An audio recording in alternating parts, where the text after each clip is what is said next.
Finals week is quickly approaching and now it's crunch time. How you decide to manage your time and plan your studying over the next couple of weeks will dictate how you perform on exam day. Stay tuned for 6 tips to help you ace your final exams.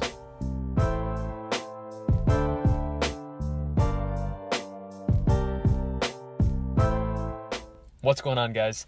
This is Jay from medschoolinsiders.com. Let's get straight to it. First and most importantly, go into the last couple of weeks with a plan. Get your calendar out and mark the days for each exam.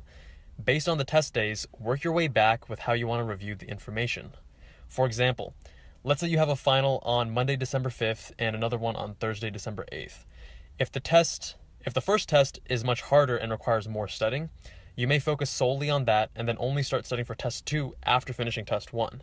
On the other hand, if the first test is easy, you may start studying for the second test well before your first test and then only study for test 1 a couple days leading up to it. This obviously depends on your course load and which finals you have, so figure out what works best for you. Now, when I say plan what you're going to study, I literally mean write out what chapters or what topics you plan to review for each day leading up to the exam. Final exams generally include all of the information since the beginning of the course. I recommend spending less time reviewing information that was tested on the midterm and more information from the second half of your course. This is for 2 reasons. First, you should already be familiar with information from the first half of the class. After all, you took a test on it, and therefore you will need less time to review it. Secondly, final exams generally favor information that hasn't already been assessed in prior exams. Meaning, even though the class is technically supposed to include information from the whole course, it probably includes a majority of information since after the midterm. Now, when you're making this plan, give yourself some wiggle room. You will probably fall behind on your schedule, so have a few catch-up blocks to account for this. Also, if you are not able to review all the information that you wanted to on your schedule, don't worry, it's not the end of the world. You can still totally do well in your exam. Now, don't neglect other areas of your life. True story, I had a friend in college who took pride in the fact that during finals week, he would not shower for 4 or 5 days straight at a time. That is disgusting. Please do not do this. It's important to remember that you can only study and absorb so much information in a day. By neglecting other areas of your life, you're not doing yourself any favors. Remember, you have to be well rested, well fed, healthy, and not stinky to maximize return on your studying and also performance come test day. Because you can only study so many hours in a day, longer hours yields diminishing returns. Therefore, efficiency is the name of the game. Schedule your study breaks around meals, errands, and exercise. For example, wake up, have breakfast, then study for 2 hours using Pomodoro.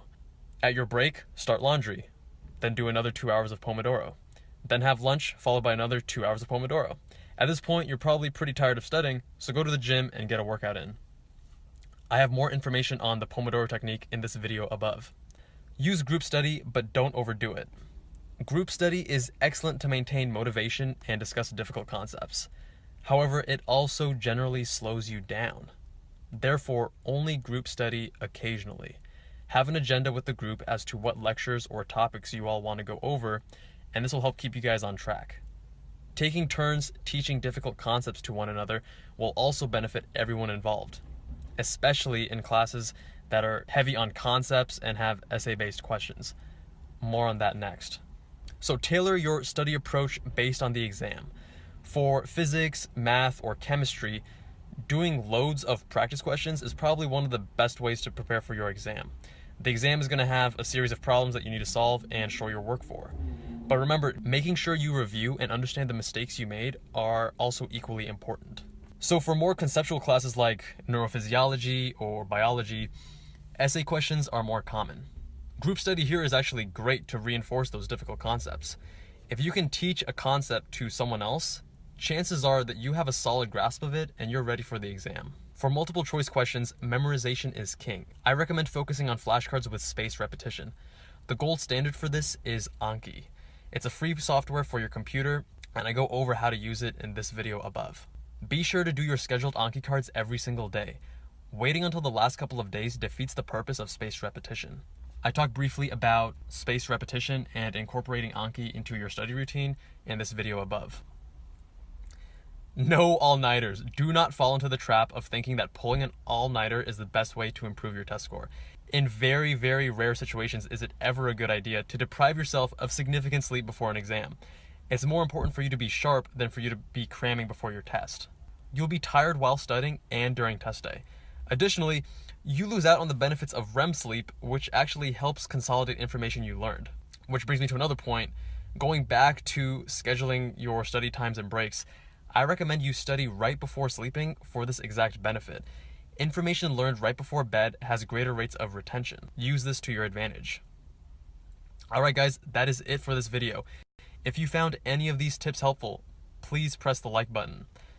New videos are coming out every week. Hit that subscribe button if you have not already, and I will see you guys in that next one.